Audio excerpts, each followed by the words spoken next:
Salut tout le monde, j'espère que vous allez bien. Aujourd'hui, je fais une nouvelle vidéo parce que du coup, dans ma vidéo précédente, j'ai parlé d'un concept qui s'appelle le in medias res pour justement parler d'introduction engageante. Et je me suis dit que ça pourrait être intéressant de vous parler un petit peu plus de ça, de ce concept et de commencer en pleine action avec vos joueurs, parce que je pense que ça peut rendre vraiment vos introductions beaucoup plus intéressantes. Du coup, le in medias res, ça veut dire en latin au milieu des choses. Et c'est une technique narrative largement utilisée dans la littérature, le cinéma, la télé et d'autres formes de narration. Et je pense que ça peut être intéressant de l'utiliser dans les JDR aussi. Donc, lorsqu'une histoire commence in medias res, elle commence au milieu de l'action ou de l'intrigue, plutôt que de commencer par le début chronologique de l'histoire, même si ça reste chronologique. Alors, je vais pas vous faire un cours d'histoire pour le in medias res, mais on va juste directement passer dans les exemples et les choses comme ça. Si on utilise le début in medias res, c'est justement pour captiver en général le lecteur ou le spectateur,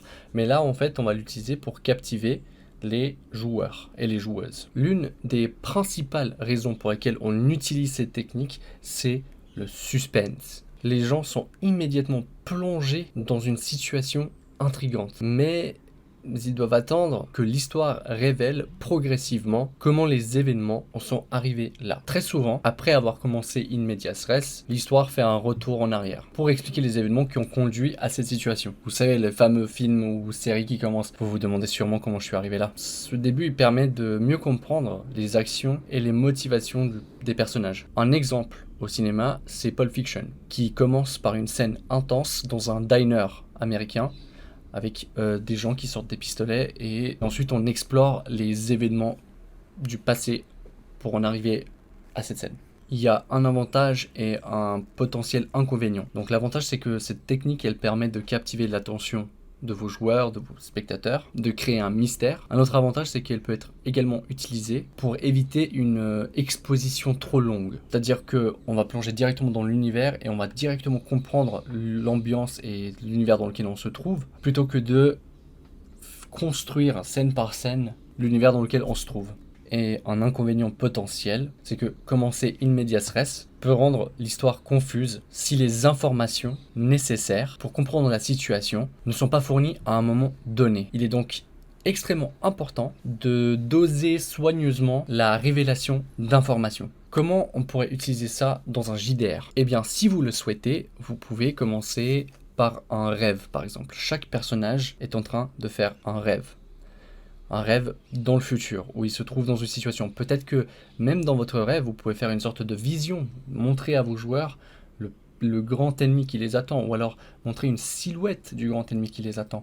Peut-être pas révéler toutes les informations tout de suite, mais ça peut créer de l'intrigue. Et justement, ce qui va se passer ensuite, c'est que vous pouvez faire en sorte que toute votre histoire se déroule autour de ce rêve. Comment vos joueurs vont faire pour arriver à ce rêve, ou à cette situation qu'ils ont vue dans leur rêve.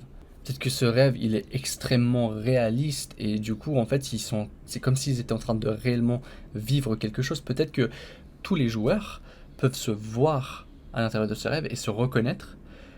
Et du coup, ce qui va se passer, c'est que quand vous allez rassembler vos joueurs, eh bien, ils vont se dire « Mais je t'ai vu, toi, dans mon rêve. Mais toi aussi, je t'ai vu dans mon rêve. Est-ce que c'était un rêve, du coup ?» Et ensuite, ça va créer en fait une espèce d'intrigue et ça va provoquer des scénarios. Et ça peut être vraiment très intéressant pour vos joueurs. L'exemple que j'avais utilisé dans la vidéo précédente, du coup, c'était de commencer l'histoire avec, par exemple, un de mes personnages étant un hacker, on va dire.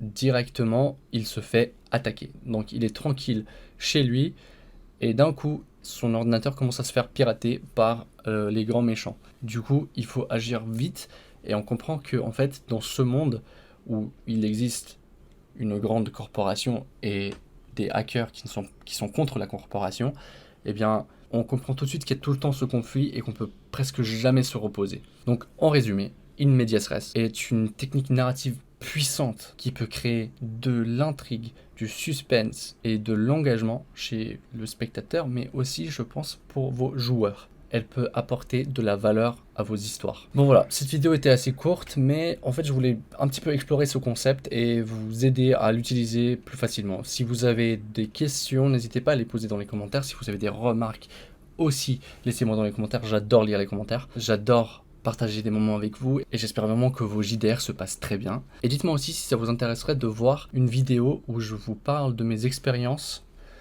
où soit ça s'est passé très mal, soit ça s'est passé très bien, soit j'ai fait quelque chose. Voilà, de parler beaucoup plus de mes expériences en tant que MJ mais aussi en tant que joueur et voir comment on peut utiliser ces erreurs ou ces choses bien pour améliorer nos scénarios. Voilà, je vous fais des bisous et je vous dis à très bientôt.